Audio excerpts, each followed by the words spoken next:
కాచుకోవాలి. దేహమునకు దీపము కన్నే గనుక కంటిని కాచుకోవాలి. ఏం చూస్తున్నాను నేను చూసేది దేవునికి అంగీకారమేనా? నేను మాట్లాడేది దేవునికి అంగీకారమేనా? నా ఆలోచన దేవునికి అంగీకారమేనా? నన్ను చూసిన దేవుడు సంతోషిస్తున్నారా? ఈ ఆలోచన మనకున్నప్పుడు మనం జాగ్రత్త పడగలుగుతాం. అయితే ఏం జరగబోతుంది? యెరూషలేములో నిలిచారు. ఆయన ఎప్పటి మామూలుగానే భోజనం చేసి చక్కగా రెస్ట్ తీసుకున్నారు. మధ్యాహ్నం పూట హాయిగా నిద్రపోయి సాయంకాలం అవుతున్నప్పుడు ప్రొద్దుగుంకే వేళ చీకటి పడబోతుంది. ఇంకా ఆయన పడక మీద నుండి లేచి ఎప్పటి మామూలుగానే ఆయన మిద్ది మీద తిరుగుతున్నారు. పైన మేడెక్కేసి చక్కగా వాకింగ్ చేస్తున్నారు దావీదు. చేస్తున్నప్పుడు ఆయనకు ఒక దృశ్యం కనిపించింది. ఏం దృశ్యం అది? స్నానము చేయించినటువంటి ఒక స్త్రీ దావీదు కంట్లో పడ్డారండి. బహుశా ఈ స్నానము చేయించిన యొక్క స్త్రీ యొక్క ఇల్లు అనగా ఊరియా యొక్క ఇల్లు దావీదు యొక్క కోటను ఆనుకుని ఉంటుంది. మేడ మీద తిరుగుతున్నప్పుడు కనిపించారు అంటే పక్కనే ఉండబట్టే ఏమవుతారు? కనిపిస్తారు.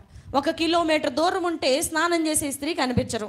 పక్కనే ఆ రాజు యొక్క ప్రహరీ గోడ పక్కనే మేబీ ఆ ఊరియా యొక్క ఇల్లు ఉండొచ్చు. ఆ స్త్రీ బహుశా వారికి మరుగు స్నానములు చేయడానికి మరుగుదొడ్డి ఏమీ లేకపోయి ఉండవచ్చు. దావీదు కంటపడ్డారు అంటే ఆమె బహిరంగముగానే ఇంటి బయటో ఇంటి వెనకాలో ఒక మూలకు ఆమె స్నానం చేస్తున్నారు. సాయంకాలం పూట స్నానం చేస్తున్నారు. తన భర్త అయినటువంటి ఊరియా యుద్ధ భూమిలో అమ్మోనీయులతో యుద్ధం చేసి చాలా తీవ్రంగా దేశం కోసం ప్రయాసపడుతున్నారు. వారికి ఇంకా పిల్లలు ఉన్నట్టుగా ఇక్కడ చెప్పలా. మేబీ వాళ్ళు నూతనంగా వివాహం చేయబడ్డారో లేకపోతే వివాహమై కొన్ని సంవత్సరాలైందో మనకి తెలియదు. ఈ ఊరియా భార్య అయినటువంటి బత్షెబా స్నానం చేస్తూ దావీదు కంట్లో పడ్డారు. అప్పటి వరకు దావీదుకి బత్షెబా అంటే ఎవరో తెలియదు. ఊరియా భార్య పలానా బత్షెబా అంటే తెలీదు. అంత పవిత్రంగా అంత దేవునికి నమ్మకంగా జీవిస్తున్నారు. తన రాజ్యంలో ఉన్నటువంటి యుద్ధ వీరుడైనటువంటి పరాక్రమశాలి అయినటువంటి ఊరియా యొక్క భార్య బత్షెబాని దావీదుకు తెలీదు.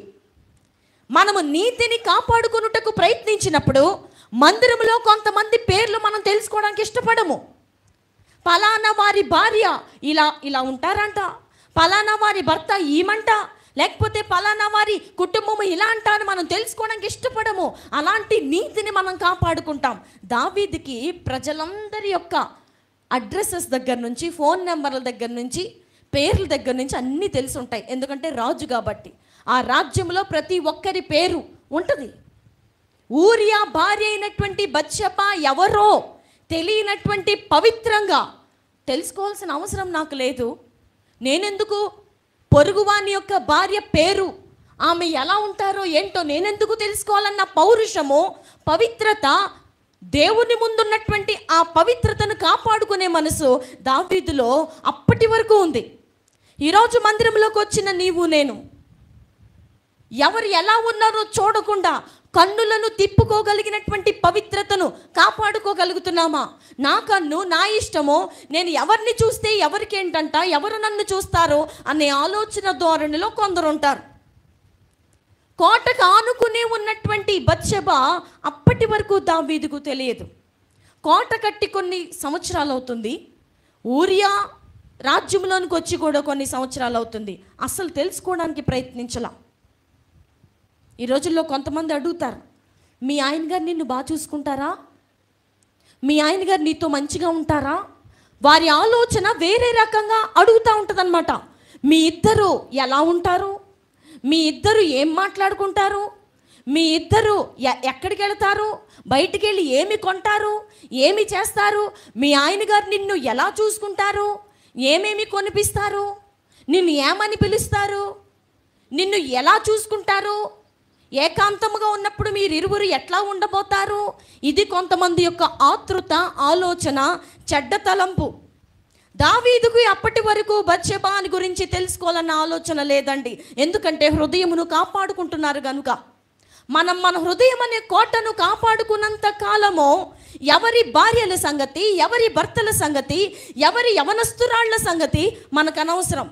ఈ రోజున విచ్చలవిడిగా అయిపోయింది యవ్వనస్తుల జీవితం. ఎలా అంటే ఫేస్బుక్, ఇన్స్టాగ్రామ్, వాట్సాప్, స్నాప్చాట్, రకరకాలైనటువంటి సోషల్ మీడియాలో వచ్చినటువంటి ఈ పరికరాలు, ఈ యొక్క యాప్స్ మనిషిని ఇక్కడ చూడటం, పేరెంట్ ఏంటో తెలుసుకోవటం, ఆ పేరుని బట్టి ఫేస్బుక్లో టైప్ చేయటం, ఇన్స్టాగ్రామ్లో చూడటం, ఒకవేళ ఆ అమ్మాయి ఫోటో కనుక కనపడితే వాళ్ళకి రిక్వెస్ట్ పెట్టడం, వాళ్ళని ఫాలో చేయటం.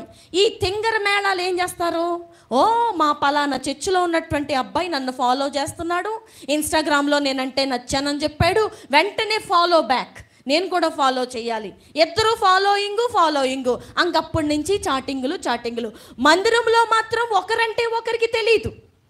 మందిరంలో మాత్రం ఇద్దరు చాలా అపరిచితుల్లాగా ప్రవర్తిస్తారు. మందిరంలో వీరి ముఖం వారి చూడరు, వారి ముఖం వీరి చూడరు. ఎందుకంటే ఎవరికి అనుమానం రాకుండా మెయింటైన్ అవుతారు, ఎవరికి డౌట్ రాకుండా తమ్మును తాము హైడ్ చేసుకుంటారు. నేను ఎవరితో మాట్లాడలేదు అన్నట్టుగా ఈ అమ్మాయి, నేను ఎవరితో మాట్లాడలేదు అన్నట్టుగా ఆ అబ్బాయి నటిస్తారు. సేవకుల ముందు నటిస్తారు, సేవకుల పిల్లల ముందు నటిస్తారు, తోటి విశ్వాసుల ముందు నటిస్తారు. కానీ ఇంటికి వెళ్ళిన తర్వాత ఆ అమ్మాయితో చాటింగ్ మానరు, ఆ అమ్మాయితో మాట్లాడడం మానరు. అదే ఈ బిడ్డ ఒక తల్లిదండ్రులు కనినటువంటి ఒక కుమార్తె నాకు సొంతము కాదు, నేను ఆ అమ్మాయితో రహస్యంగా ఆ సంఘానికి సంబంధించినటువంటి సేవకులకు తెలియకుండా ఇన్స్టాగ్రామ్లో కానీ ఇంకే గ్రామ్లో కానీ నేను ఇలా మాట్లాడుట దేవుని దృష్టికి అన్యాయము, నేను ఇలా చేయకూడదు అనే మనసు ఎప్పుడు వస్తుంది? హృదయాన్ని కాచుకునే వారికి మాత్రమే వస్తుంది. లోయలో ఉండిన వారికి, పర్వతముగా పెరిగిపోయిన వారికి, లోయలోనే ఉండి ఇదే ప్రపంచం అనుకున్న వారికి ఆ ఆలోచన రాదు. ఎంత ఆశ్చర్యమో చూడండి. కోట పక్కనే ఉంటున్నారండి బత్షెబా, చాలా అందగత్తే, చాలా అందమైన స్త్రీ, సౌందర్యవతి అని బైబిలే చెప్తుంది. సౌందర్యవతి, చక్కని స్త్రీ, అందమైన స్త్రీ. ఆ స్త్రీ గురించి దావీదు ఎప్పుడూ ఆరా తీయలేదు. ఆ రోజే నడిచారా దావీదు మేడ మీద? ఆయన కోట కట్టిన దగ్గర నుంచి ఎన్నిసార్లు నడుచుంటారండి మేడ మీద? ఆ మిద్దు మీద ఎన్ని కాలములు ఆయన నడిచి ఉంటారు. ఏ రోజున కూడా బత్షెబా గురించి ఆయన ఆరా తీయలా. ఎప్పుడైతే యెరూషలేములో నిలిచిపోయి ఆయన హృదయాన్ని కాచుకోవడం మానేశారో, హృదయంలోనికి రావాల్సిన వాటిని రానివ్వకుండా రాకూడని వాటిని రానిచ్చారో, ఎప్పటి మామూలుగా నేను నిలదొక్కుంటాను అనుకున్నటువంటి దావీదు దెబ్బకు పడిపోయారు. ఈ మందిరాల్లో సంవత్సరాల నుంచి మనం ఇక్కడే వస్తూ వెళుతూ ఉంటాం, అవునా కాదండి? ఒకసారి వచ్చి ఓ 4 సంవత్సరాల దాకా రాకుండా ఉండే స్థలం కాదు ఇది. వారమునకు 2 సార్లు లేదా 3 సార్లు, అవసరాన్ని బట్టి 4 సార్లు, కొన్నిసార్లు రిట్రీట్ లాంటి టైంలో అయితే 5-6 రోజులు క్రమంగా మనం ఇక్కడికి వస్తాం. క్రమంగా ఇక్కడికి వచ్చినప్పుడు ప్రతి ఒక్కరూ మరొకరికి బాగా పరిచయం అయిపోతారు. స్త్రీలకు స్త్రీలు బాగా పరిచయం అయిపోతారు, పురుషులకు పురుషులు బాగా పరిచయం అయిపోతారు. చాలా చక్కగా ఉంటుంది ఐక్యత. కొన్ని సంవత్సరాలుగా, 10 సంవత్సరాలుగా, 15 సంవత్సరాలుగా, అవసరమైతే 30 సంవత్సరాలుగా మనమందరం పరిచయం అయిపోతాం బాగా. కానీ నీ కుటుంబం యొక్క రహస్యాలు పక్కవారితో నువ్వు చెప్పిన రోజున, నీ కుటుంబం యొక్క గుట్టు, నీ భర్త యొక్క గుట్టు, నీ భార్య యొక్క గుట్టు, నీ యవనస్తుల యొక్క గుట్టు పక్కని వారికి చెప్పిన రోజున వారు ఏ విధంగా తీసుకుంటారో నీకు తెలుసా? మనకు తెలుసా అండి? అందరిది ఒకే మనసు కలిగి ఉంటుందా? అందరూ ఒకే ఆలోచన కలిగి ఉంటారా?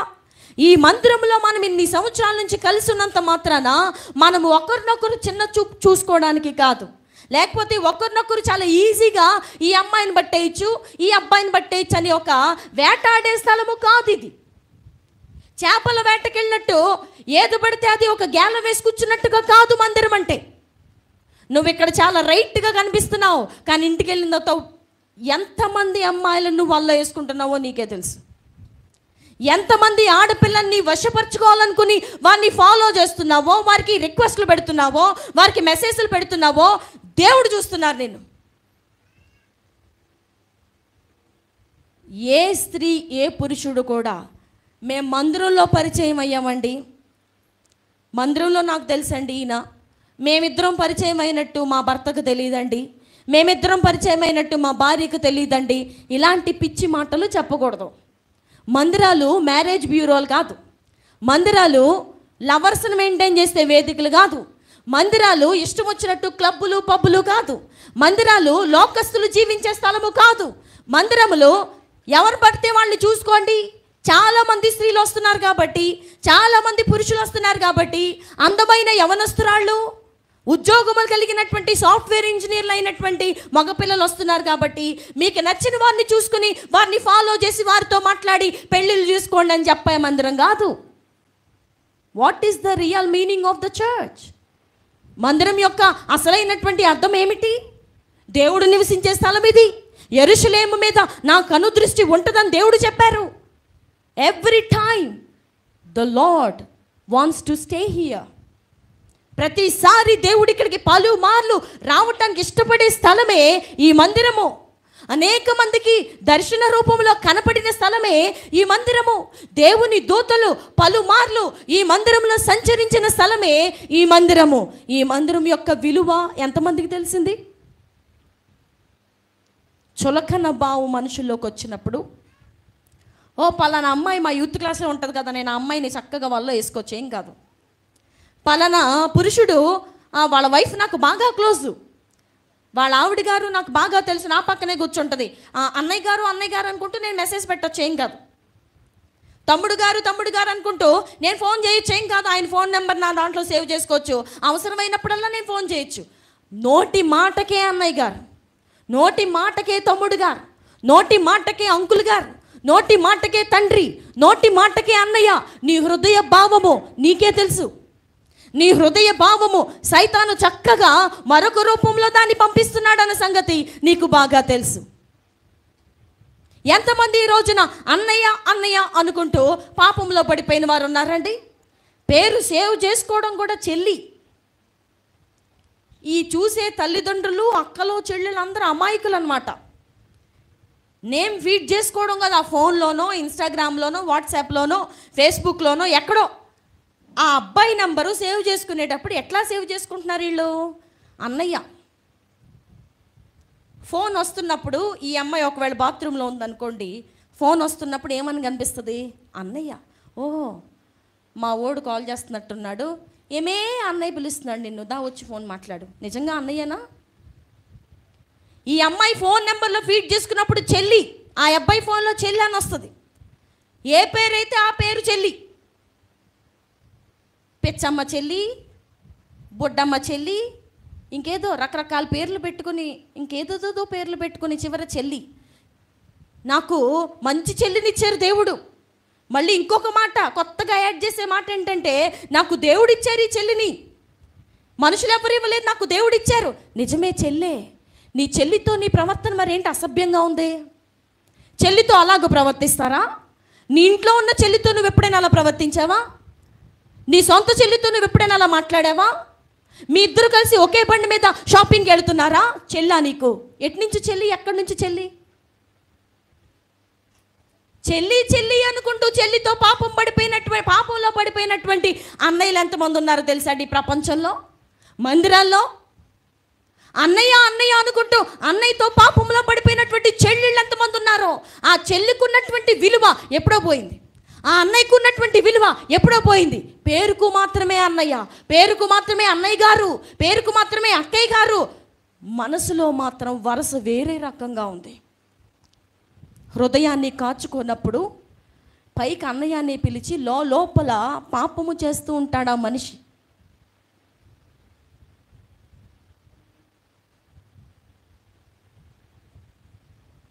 మనం పోయే రకరకాల ఫంక్షన్లలో, రకరకాల బంధువులు కలిసే అలాంటి మీట్స్లో ఎక్కువగా చెడిపోతూ ఉంటాం.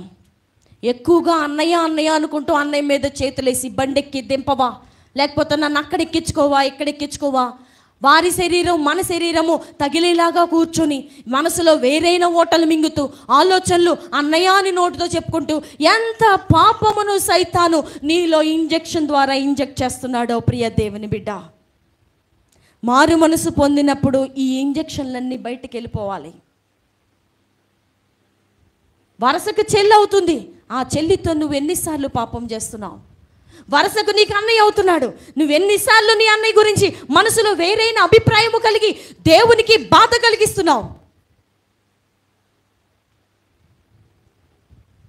ఫోన్లో ఫీడ్ చేసుకోవడం కూడా ఎంత అబద్ధికులండి, ఎంత అబద్ధం అది. నీ భర్త చూసినప్పుడు నమ్మేస్తున్నారు. అన్నయ్య అని ఫీడ్ చేసుకుంటున్నావు నువ్వు. నీ భర్త చూసినప్పుడు అన్నయ్య అని చెప్తున్నావు. అన్నయ్యతో మాట్లాడడం అలాగేనా? అన్నయ్యతో అన్ని గంటలు అంత సమయము రహస్యంగా తలుపులు వేసుకుని మేడ మీదకెక్కి ఎటో పోయి మాట్లాడతారా అన్నయ్యతో? చెల్లితో అంతసేపు అన్ని గంటలు అంత రహస్యంగా మాట్లాడాల్సిన అవసరం ఏముంది? నీ మాటల్లో పాపము మిళితమై ఉంటేనే నువ్వు రహస్య స్థలాన్ని వెతుక్కుంటావు. నీ మాటల్లో లోక సంబంధమైనటువంటి వ్యభిచార ఆలోచనలు ఉంటేనే నువ్వు ఎక్కడికో ఎక్కిపోతావు. దావీదు హృదయాన్ని కాచుకోలేకపోయారు. దావీదులో దేవుని భయము బయటికి వెళ్ళిపోయింది. దావీదు హృదయంలో దేవుని పక్షంగా ఉన్నటువంటి ఆ నీతి, న్యాయములు, పరిశుద్ధత అనేవి ఒక్క దెబ్బతో బయటికి వెళ్ళిపోయినాయి. పరిశుద్ధాత్మ దేవుడు అక్కడ లేరు. వెంటనే బత్షెబాను చూసి ఆయన హృదయాన్ని అణుచుకోలేకపోయారు, హృదయాన్ని కాచుకోలేకపోయారు, హృదయాన్ని అణిచిపెట్టుకోలేకపోయారు, హృదయాన్ని కాచుకోలేకపోయారు. ఆయన ఊహలు, ఆలోచనలు, తలంపులను కప్పిపుచ్చలేకపోయారు. ఈ రోజుల్లో ఆలోచనలు రావటం సహజం. ఒక స్త్రీని చూసినప్పుడు మోహపు చూపు రావటం సహజం. దాన్ని ఎదిరించగలిగినటువంటి ప్రార్థనా జీవితము మనలో ఉండడమే మారు మనసు. ఈ రిట్రీట్లో ఏం నేర్చుకున్నాం మనం? లోయలో నుండి పైకి ఎక్కాం. ఎక్కిన తర్వాత ఇక మోహ చూపును లోపలికి తీసుకోకూడదు. ఇంకా పర్వతాలన్నీ అణిచివేయబడ్డాయి. ఇక నువ్వు చేసిన ప్రతి పాపం అనే పర్వతము అణిచివేయబడాలి. ప్రతి వంకర సరి చేయబడాలి. ప్రతి కరుకు మార్గము సమముగా చేయబడాలి. అణుచుకోలేకపోయారు దావీదు. బత్షెబాను చూసి, అప్పటికే దావీదుకు కొంతమంది భార్యలు ఉన్నారు. అప్పటికే దావీదుకి చాలామంది పనికెత్తలు ఉన్నారు, ఉపపత్నులు ఉన్నారు, 100 మంది భార్యలు ఆయనకు ఉన్నారు. ఎంతగా సంతోషించాలో అంతగా సంతోషించే సమయాన్ని, మనుషులను, భార్యలను దేవుడు దావీదుకి ఇచ్చారు. ఆయన ఒక రాజు. రాజు పేద ఆడపిల్లల్ని ఇష్టపడతారా? రాజు సరైనటువంటి ఇల్లు పరిస్థితి లేనటువంటి స్త్రీలను ఇష్టపడతారా? లేదే. రాజుకు కావలసినటువంటి అందము, ఆభరణములు ధరించుకున్నటువంటి రాణి వాసము కలిగినటువంటి స్త్రీలనే రాజు ఇష్టపడును కదా. ఎప్పుడైతే హృదయమును కాచుకోలేకపోయారో, తనకంటే కింది స్థాయిలో ఉన్నటువంటి బత్షెబాను చూసి కూడా దావీదు హృదయాన్ని అణుచుకోలేకపోయారు.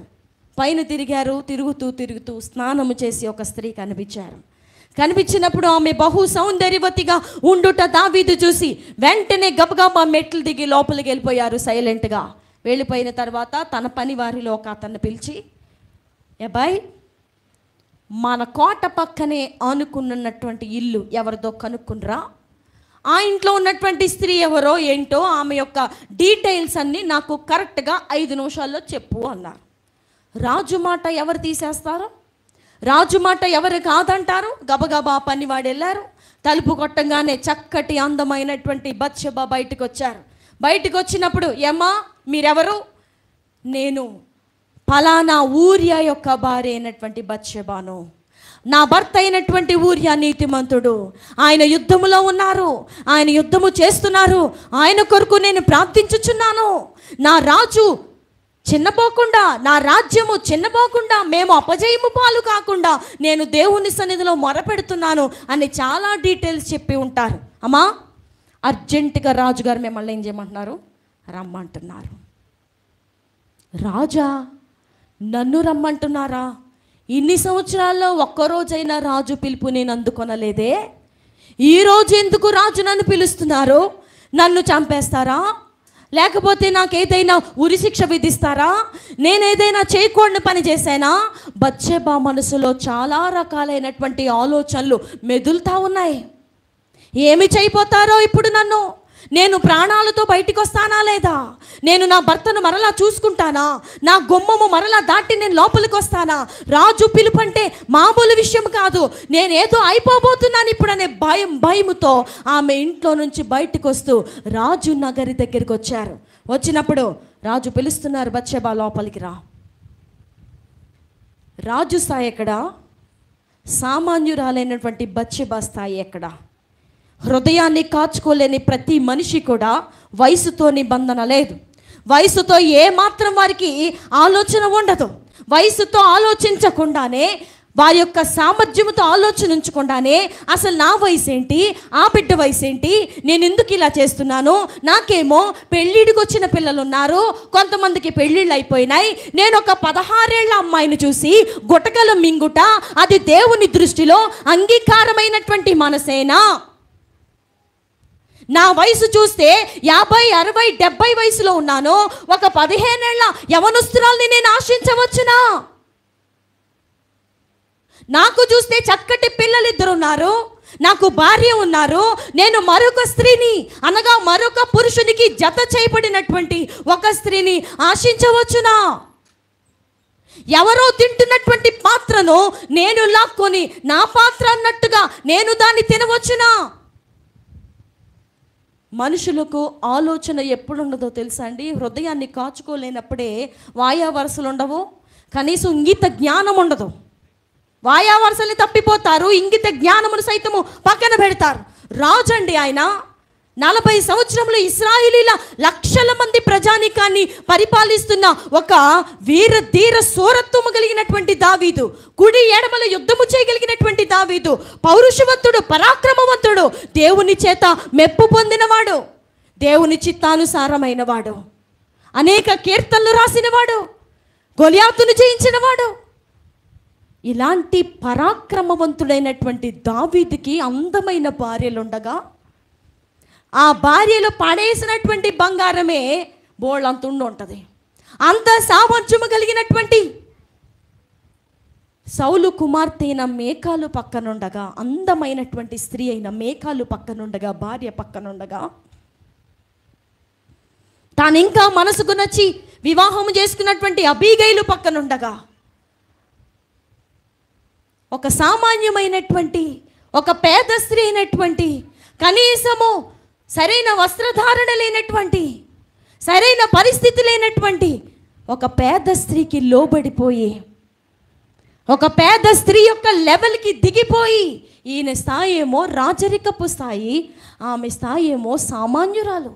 ఓ రకంగా దావీదు ఇంట్లో పని చేయడానికి కూడా పనికిరానటువంటి ఒక స్త్రీ బత్షెబ.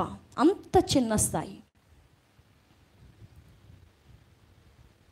ఈ రోజున యజమానులైన వారు ఇళ్లలో పనిచేయడానికి వచ్చిన స్త్రీలను తీసుకుని ఎంతమంది పారిపోయారు? ఇళ్లలో పనిచేయడానికి వచ్చిన ఆడవాళ్ళని తీసుకుని ఎంతమంది యజమానులు పారిపోయారండి లోకంలో? ఎంత అవమానం అది! ఎంత అపకీర్తి నీ కుటుంబానికి! నీకు సరిపడినటువంటి భార్య, నీకు తగ్గ భార్య, నువ్వెంత సంపాదిస్తున్నావు అంత సంపాదనకు తగినటువంటి వస్త్రములు ధరించి భోజనము చేసే, నీకు అన్ని రకాల పరిచర్యలు చేసే భార్య పక్కనుండగా ఒక పని చేసే పని మనిషి నీకు అవసరమా? ఇంట్లో పని చేయడానికి వచ్చినటువంటి ఒక స్త్రీతో నువ్వు పాపము చేయడానికి తెగించేస్తావా?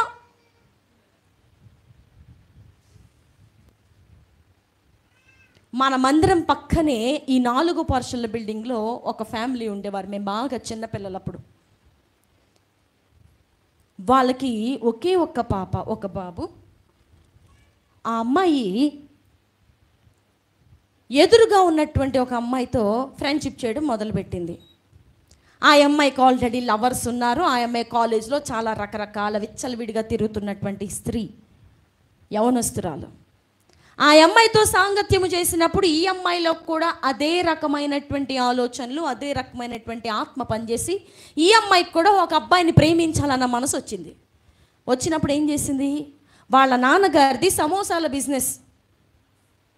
ఆ పక్కనే ఒక షెడ్ వేసుకుని ఆ షెడ్లో సమోసాలు తయారు చేపిస్తూ ఉండేవారు. ఆయన బయట ఒక బడ్డీలాగా పెట్టి అక్కడి నుంచి నమ్ముతూ ఉండేవారు. ఆ సమోసాలు తయారు చేయడానికి ఒక యవనస్తుడు వస్తూ ఉండేవాడు. ఆ యవనస్తుడు ఎలా ఉంటాడంటే, ఒక తెల్లటి టవల్ ఇక్కడి నుంచి ఇక్కడ దాకా కట్టుకుని చెమటలతో చిరాగ్గా చింపురు జుట్టేసుకుని ఉంటాడు. ఎప్పుడు చూసినా చేతి నిండా పిండి, కాళ్ళ నిండా పిండి. సమోసాలు తయారు చేసే వాళ్ళు ఎలా ఉంటారండి? నీట్గా ఉంటారా?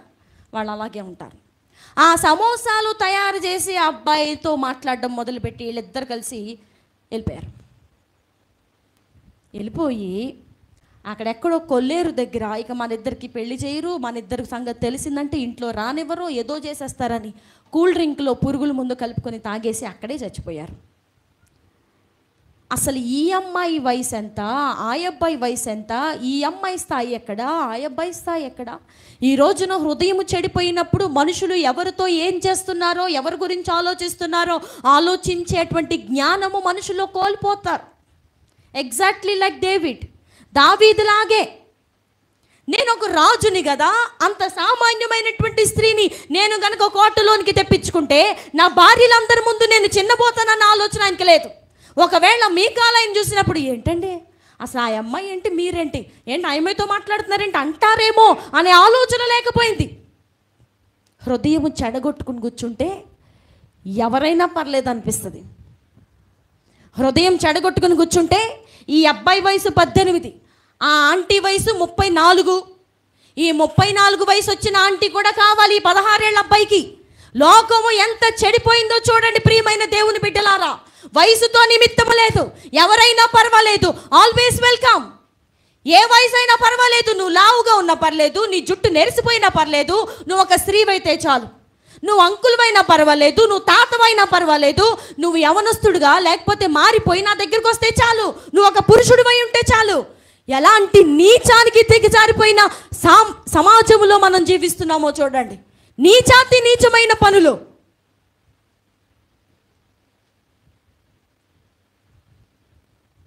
ఒక యవనస్తురాలు ఫేస్బుక్లో ఎవరో పరిచయం అయ్యారని మాట్లాడుతూ ఒక 3 నెలల నుంచి ప్రేమాయణం నడుపుతుంది ఆ యవనస్తుడితో. చక్కగా ఇద్దరు చాటింగ్లు చేసుకుంటున్నారు, ఫోన్ కాల్ మాట్లాడుకుంటున్నారు, అంతా బాగానే ఉంది. ఒకరోజు అన్నాడంట, నిన్ను నేను చూడాలనిపిస్తుంది, ఒకసారి రావా? ఎక్కడికి రాను? తిరుపతి రైల్వే స్టేషన్ దగ్గర ఉంటాను, నేను పలానా టైంకి వచ్చేయి, నేను అక్కడ నిలబడి ఉంటాను నీకోసం. వెళ్ళి చూసేటప్పటికి ఆ యవనస్తుడు ఈవిడిని చూసేటప్పటికి ఈవిడికి దగ్గరగా 45 సంవత్సరాలు ఉంటాయి. ఆ యవనస్తుడేమో బీటెక్ చదువుతున్నాడు, ఈవిడికి 45 సంవత్సరాలు. చూసి నివ్వెరపోయాడు. ఏంటి ఇప్పుడు వరకు నేను ప్రేమాయణం నడిపి ఊహల్లో విహరించింది ఈ యవనస్తురాలతోనా, ఈ అందమైనటువంటి యవనస్తురాలతోనా? లోకము కళ్ళు మూసుకుపోయి గుడ్డి వ్యక్తులైపోయి ఎవడు దొరికితే వాడింకా చీకట్లో రాయేసినట్టు ఇక ఫేస్బుక్లో ఎవరు హాయ్ అని పెడితే ఇంక వాళ్ళే నా భార్యలు, వాళ్ళే నా భర్తలు.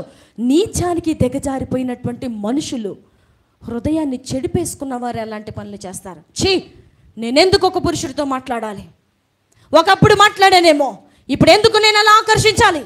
ఒకప్పుడు నాకు తెలియనప్పుడు, మారు మనసు పొందకముందు, ఒకవేళ మారు మనసు పొంది పడిపోయినప్పుడు కూడా నేను అలాగూ చేసి తినేమో. ఇప్పుడు నేను అలా చేయలేను, ఇప్పుడు నేను అలాగ ప్రవర్తించలేను.